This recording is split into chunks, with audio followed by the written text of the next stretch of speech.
Welcome back, and this episode we're going to do through the Sd.Kfz 250-3 half-track, German half-track, which is also called a GREIF, made by Dragon, and it's 2-in-1 Smartkit. I think they call it 2-in-1, so you can make a regular command vehicle or make the famous Griffin command vehicle by Rommel in North Africa. Dragon kit number is 6911. Bought it from actually an international seller, not locally. In Canada, somehow it says sold out in most dealers. So here's the sprues and many details like a Dragon kit, all plastic wrapped and many sprues. I will assume there will be many spare parts at the end. And there's a reason why I mentioned the spare part, also the international dealer I bought it from. I'll give you guys the reason later on. And yeah, so the sprue looks pretty good. The mold line's pretty clean. Everything's individual wrapped and look very neat. And here's the tracks. This Smartkit, so it got smart tracks on it. You gotta make the track yourself, and at the end you got a lot of spare, so don't worry, you're gonna run out. And here's the transfer. Here's the lower hall of the vehicle with the driver trend, also the wheels and the half track. I put it on. See, it's very nice. Half tracks have a weight, actually make it look natural. The weight it down, and it's actually the step 1, 2, 3, pretty standard. Any 35 scale, you put a lower hull, you put the wheels on first. There's some inside wheel, outside wheel, and very well marked, and you put the track on. Most of the times actually spending the tracks, and actually this is a leftover part after I put all the tracks on. So just be careful when you glue it, make sure you point glue only the top part when you add it on, so it actually still move and still bends and have that flexibility of sitting on the wheels. And other than that, it's pretty standard, fits pretty well to the lower hull. And yeah, here's the engine part. Engine made 3 steps with some small part attached to it. It's actually I would say call it optional. Here's the fan, the coating part. I didn't put it in at the end because the front power part is actually closed, enclosed. You can't really see it, but unless you make a diorama or something you want to expose the engine. I didn't put it in, so kind of a lazy part on my end. And here's the finished product on the bottom part of the whole vehicle. Inside, you added the machine, the radio machine, the seatings, and then adding some side panels and the fenders, and that's pretty much it. So I'll keep like this, and easy for me to paint. Some people ask me, message me, what's that white piece on my vehicle? That's actually double-sided tape, so easy for me to glue them down on all the paint bottles for spraying them. And here's the upper hull. It's the same thing. Three big pieces with the back door and stuff.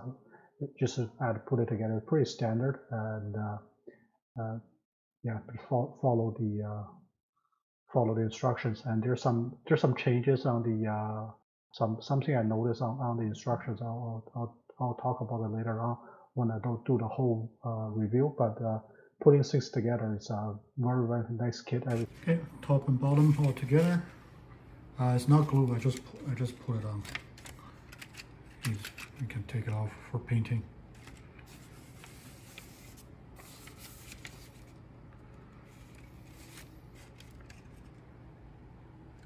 I have to paint them separately because the stuff inside needs to be painted detail, so there's no room if we just go from the top. Overall, the kit pretty good and fits very well, and everything added together.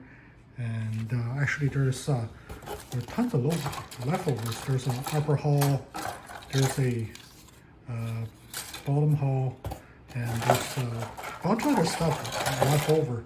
So almost, if you have the side panel and some wheels, you can probably make another model out of it. Just be careful. My experience over, if you see some of the pictures here, I use a pencil scratch it out. So when you're building, Make sure it depends on which model you're building. I'm building the GREIF model. But if you're going from normal, they're different set. So don't make a mistake. Once you glue it down, it's really hard to take it off. So there's a couple of sections are like that. So be really careful. And for me, I'm missing the metal part, the photo enhance photo frame part. Is the metal part is missing. I opened the box and I didn't realize that I don't have it. Contact reseller, they're well, kind of out of luck. Once you open the box and talk to them, it's done. So basically the stuff I'm missing is first of all the grill on the top over here supposed to be metal. I just use a black mesh from other model I have left over to cut it and glue it down. So that fixed it. And some the bottom small part right here, and the stuff on the back door, a couple of them. But you can find the actually in the kit you can actually find a plastic replacement for them, and it looks all pretty good even without the I think that's a major part of it. And so the model itself I get pretty high score, maybe 8 out of 10. But be careful reading the menu. That's the biggest thing. I don't know who reviewed this stuff before they go to print. There's so many mistakes out here. For example, I circled one out here. It said D14. Well, I scroll down. I think this is actually D17. This is now a 14. You cut it off. It's like they're not even the same thing. And then there's actually one part. Take me a long time to figure it out. There's many mistakes like that. I circled about those here, those two, and they're not. They can be the same number in different things. So this is actually a F44, and the biggest part is right here, this back door here. So it's in the menu here say just the major part is to put a door back on the back panel, and that's it. But actually, if you go down to the next step, there's actually a bottom part right here in this section that never mentioned in the instruction. I can see from right here. This bottom part with an angle. I haven't glued tied down to 100% yet, but this thing here, not mentioned in the instructions where they come from, what number is. I have to figure it out myself. It's like, hold on. Once you put the top down, it doesn't match. There's a big gap in between, so you got to figure that part out. And also stuff like this, like N28, is a drop onto what? Like this is actually one piece. I don't want to glue stuff on top of it. This is just a like some kind of a rectangle frame. So I still have the part in the box, but it's many uncleared place that didn't label out or label as a mistake. So when you actually doing this stuff, be really careful, right? And that's pretty much it. I wanted to say the other thing is taking me a long time to figure it out. I just give it to you guys so you guys don't have to look for this stuff. So right here on top here it said some kind of frame holding this 1, 2, 3, 4 items. It's a W7. So 4 times that. So you go to instruction W. There's no 7. And this is actually a clear part of all the windows. So this is actually 4 rifles holding into it. So you have to figure out what exactly does it look like. So it's like a rifle, but facing this way. You're looking at actually the bottom part. So it's a 4 rifle come on the weapons sprue. You cut it off and put it in there. So yeah, like many stuff like that. So be careful when you read the menus. But it's fun. It's like building a model but have a puzzle inside. So the model is primed, and little bit coloring on the wheels and interior. Still two-piece, and it's not glued down yet. The bottom part is still removable. The reason is there are some details in the cabinet, the driver, the couch, the radio, and all the machinery painted different colors, so you gotta go in there in the details.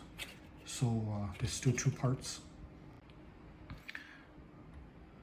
The prime color is the German dark yellow surface primer, and I researched the there's spot colors like here on the side here. It depends on where you're looking at, and Google all the images, even if you go through the magazines. They are either olive green color or is German like gray color. Depends on where you're looking at. Some of the photos, they call it the historical photo, but I think they're taking black and white. They restored it with color on it. You still have different colors on it. Some are gray, some are green. So I use the color Vallejo monocolor, the A30, the German field gray color. This color actually, I don't know if you guys can see, is actually a gray color with a tint of dark green in it. So it's kind of a both. So it's kind of representing both. Depends on which reference you're looking at. But anyway, so that's yeah, that's pretty much it for the base. And then I'm going to use the the coating to seal it, and then start weathering it. But yeah, that's pretty much it for the build on this model.